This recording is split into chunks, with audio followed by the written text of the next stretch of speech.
आपने अक्सर सूजन शब्द को सुना होगा, लेकिन असल में यह है क्या और यह वास्तव में कैसे होती है?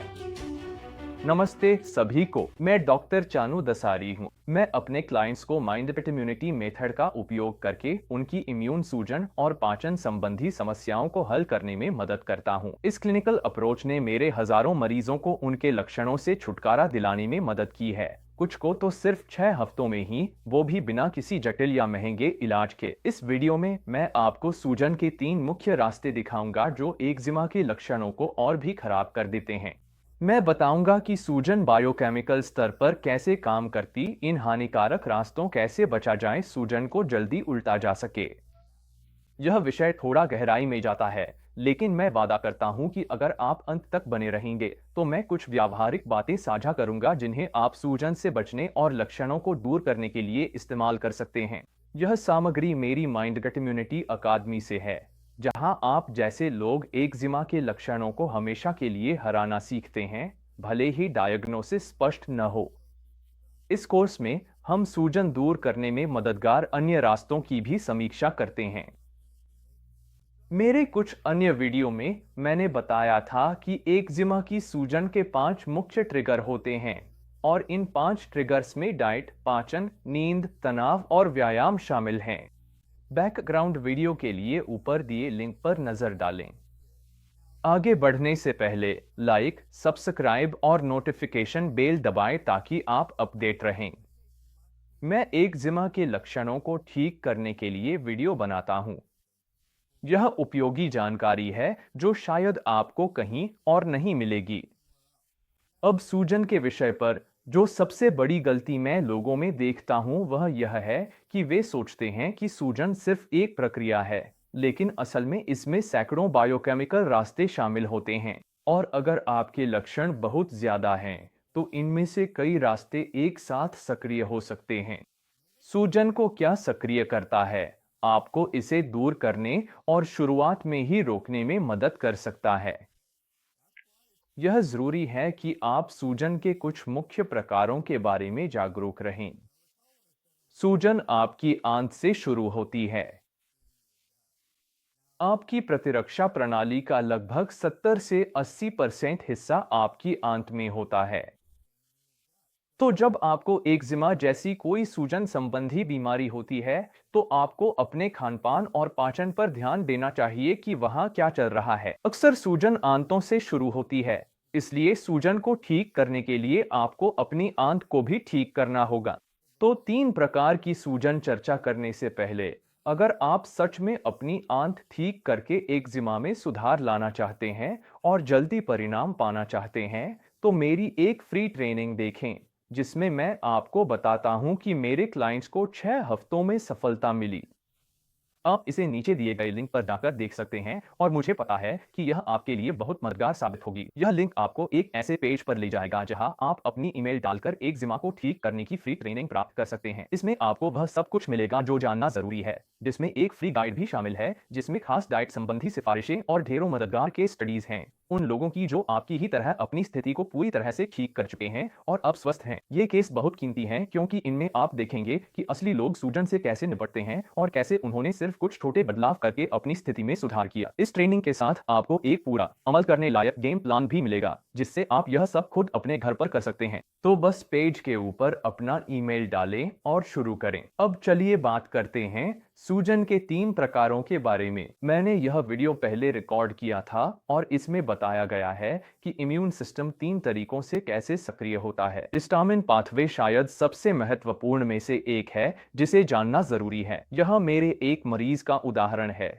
जिसके पेट में कैंडिडा के अधिक बढ़ने के कारण इओसिनोफिल्स की मात्रा बहुत ज्यादा थी। उसके शरीर में हिस्टामिन का स्तर इतना ज्यादा था कि बस हल्के से त्वचा को छूने पर ही 30 सेकंड में वह चमकीले चुकंदर जैसे लाल रंग की हो जाती थी। इसे डर्माटोग्राफिया कहा जाता है, और यह असल में पित्ती हाइव्स का एक रूप है। दुर्भाग्यवश बहुत से लोगों को हमेशा इसी तरह की हिस्टामिन प्रतिक्रिया होती रहती है और उन्हें इसका बिल्कुल भी अंदाजा नहीं होता। मैं बस एक गलतफहमी को ठीक करना चाहता हूं। अधिकतर लोग सोचते हैं कि अगर उन्हें एलर्जी है तो वह किसी बाहरी चीज जैसे घास, भूसा, फूल, धूल या फफूंदी से हो रही है। हालांकि यह आंशिक रूप से सही है, लेकिन यह जानना जरूरी है कि इंसानी शरीर में ज्यादातर हिस्टामिन असल में आंतों में मौजूद बैक्टीरिया द्वारा बनता है, जो हिस्टिडीन को हिस्टामिन में बदल देते हैं। हिस्टिडीन एक अमीनो एसिड है जो प्रोटीन में पाया जाता है। यह हिस्टामिन में बदल जाता है, जो शरीर में एलर्जिक प्रतिक्रियाएं शुरू कर देता है। हिस्टिडीन युक्त खाद्य पदार्थों और हिस्टामिन को उत्तेजित करने वाले खाद्य पदार्थों को सीमित किया जाए। इनमें शेलफिश, मूंगफली और अनानास जैसी चीजें शामिल हैं। लेकिन सबसे बड़ा उत्तेजक असल में साधारण कार्बोहाइड्रेट्स होते हैं, जैसे कि शक्कर, bread, crackers, chips, juice, pasta, मिठाइयाँ और कुछ प्रकार के फल। पता चला है कि ये सारी मीठी चीजें खराब बैक्टीरिया को बढ़ावा देती हैं और कैंडिडा के अत्यधिक विकास को उत्तेजित करती हैं, जो एक प्रकार का यीस्ट और फंगस है। ये खराब बैक्टीरिया और कैंडिडा खून में बहुत ज्यादा मात्रा में हिस्टामिन बनाते हैं, जिससे एलर्जी, थकान, अपच, चकत्ते, पित्ती, बदन दर्द और बहती नाक जैसी समस्याएं होती हैं। तो हम इस जानकारी का फायदा कैसे उठा सकते हैं? इसका एक आसान जवाब है। ए, स्टार्च वाली चीजें कम खाएं। बी, हरी पत्तेदार सब्जियां और फाइबर से भरपूर चीजें ज्यादा खाएं। सी, अपनी आंतों की सेहत सुधारें। दिन में 2 से 4 बार नियमित मल त्याग करें। दिन में 2 से 4 बार प्रोबायोटिक्स लें और फाइटोन्यूट्रिएंट्स भी लें। डी, उन चीजों से दूर रहें जिनमें हिस्टिडीन ज्यादा हो, क्योंकि यह हिस्टामिन का अग्रदूत अणु है। अब यह बताना अच्छा रहेगा कि ज्यादातर लोग सोचते हैं कि आंतों में बैक्टीरिया की अधिकता या कैंडिडा को साफ करने के लिए आपको एंटीबायोटिक या एंटीफंगल लेना जरूरी है। असलियत आपको दिन में 2 से 4 बार मल त्याग करना है, ताकि आप अपने जठरांत्र तंत्र से जीवाणुओं को बाहर निकाल सकें। फिर आप दिन में 2 से 4 बार प्रोबायोटिक्स लेकर अपने सिस्टम को बैक्टीरिया से भर सकते हैं। अगर आप ऐसा करते हैं तो एंटीबायोटिक्स और एंटीफंगल्स की जरूरत नहीं पड़ेगी। अगर आप एंटीबायोटिक या एंटीफंगल लेते भी हैं, तो याद रखें यह पहले कुछ दिनों के लिए असर करता है।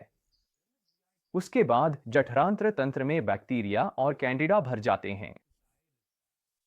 हिस्टिडीन मार्ग को संक्षेप में समझें तो आहार में हिस्टिडीन अमीनो एसिड खाद्य पदार्थों के सेवन से हिस्टामिन में बदल जाते हैं, जो सिस्टम में बैक्टीरिया और कैंडिडा की अधिकता का कारण बनते हैं।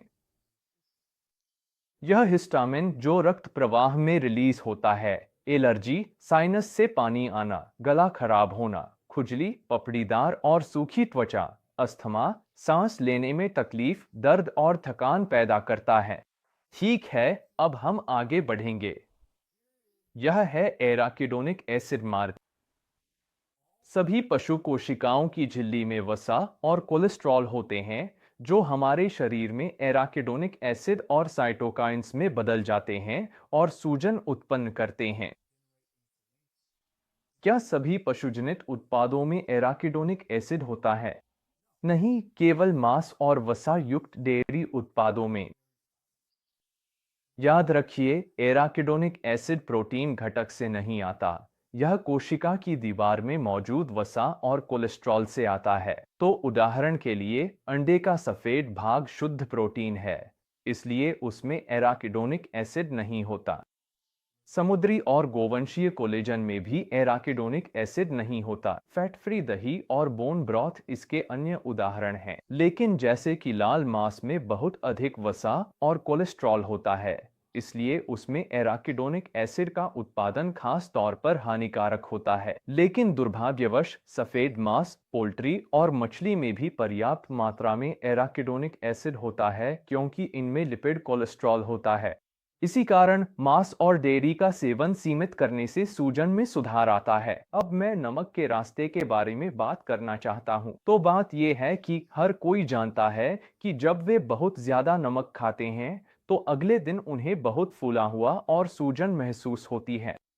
अगर आपको कोई सूजन संबंधी बीमारी है तो ये और भी बुरा है, क्योंकि नमक शरीर में दर्द की मात्रा भी बढ़ा देता है। ये कोई संयोग नहीं है। टेबल सॉल्ट यानी सोडियम क्लोराइड एक खास प्रकार की श्वेत रक्त कोशिका को सक्रिय करता है, जिसे H17 कहा जाता है।